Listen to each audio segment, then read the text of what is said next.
వెనకటి రోజులు ఎట్లుండే ఏదన్నా పని కావాలంటే దొరల తానికి పోయి బాంచెన్ దొర నీ కాళ్ళు మొక్కుతా అని 2 చేతులు కట్టుకొని వంగి కాళ్ళకు దండం పెట్టేటోళ్ళు.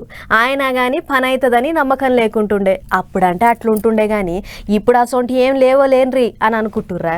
ఎందుకు లేవు, కాకుంటే అప్పుడు దొరోళ్ళ కాలు మొక్కుతుండే, ఇప్పుడు సర్కార్ ఆఫీసర్ల కాలు మొక్కుతుర్రు. అట్లా కాలు మొక్కేటోళ్ళ దాంట్లో రైతులే ఎక్కువ మంది.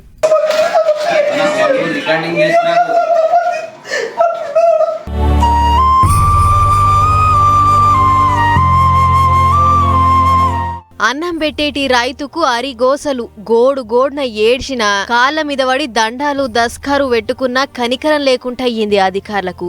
కర్నూలు జిల్లా గోనబావి ఊళ్ళో ఉండేటి పిజారి బషీర్ అనేటి గీ రైతన్న పేరు మీదున్న 2 ఎకరాల 27 గుంటల భూమి మీదున్న LPM ను తొలగియాలని సీదా MRO ఆఫీస్ కు పోతే పట్టించుకునేటి నాదుడే లేడట పాపం. అందుకే ఆదోని సర్వేయర్ కాడికి పోయి ఇగో ఇట్లా కాళ్ళ మీద కంట నీరు పెట్టుకుండు బషీర్ అన్న.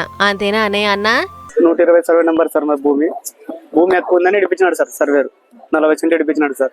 ఆయన ఒప్పుకొని మా వాళ్ళు ఒప్పించి ఇడిపించిన సార్. నేను ఈయన ఈ రోజు రేపు అని తిప్పుతున్నాడు సార్. 8 నెలలు వెళ్ళి మొన్న వచ్చి రోజు తిరుగుతూనే ఉన్నా సార్. నేను ఒక రోజు కాకుండా ఒక రోజు కూడా ఆయన నా మీద కనకరించలేదు. మా అమ్మకి నా కొడుకు గుండెకు ఓపెన్ సర్జరీ జరిగింది సార్. 15 లక్షల వరకు ఖర్చు పెట్టినా సార్. అమ్ముకొని నేను అప్పులు కట్టుకుంటానంటే సరే ఒక్క రోజు కానీ దయతెరచలేదు సార్. ఆయనకున్న ఆధెరువు అదొక్కటేనట. ఇది సాలదన్నట్టు ఆయన కొడుకు గుండె ఆపరేషన్ కొరకు 15 లక్షలు అప్పు చేసిండట. గా అప్పు తీసుకుందానికి ఉన్న పొలం అమ్ముదామంటే కొనేటోళ్లు లేకుండా ఇర్రట పాపం. అందుకనే జాయింట్ LPM ను తొలగించాలని పోతే ఇగో గిట్ల గోసపెట్టుకుర్రనేటిది రైతన్న చెప్తున్న మాట.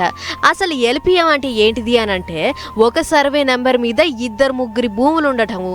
అట్లనే గీ అన్నకున్న 125వ సర్వే నంబర్ మీద ఇంకొకరి పేరుండుతోని అది లేకుండా చేయమని పోయినందుకు ఇంత గోస. మరిగా ఏం చేస్తారో ఏమో గాని గిట్ల రైతులతోని కన్నీళ్లు వెట్టిచ్చుడు మీకే అంత మంచిది కాదు సార్లు. గా ఏడుపు మీకెందుకు? జపనగా రైతన్న తిప్పలేందో బాపుర్రి అని అంటుర్రు గీ ముచ్చటేరికైనా అక్కడి తతిమ రైతులు. చూడాలి మరిగా ఏం చేస్తారో.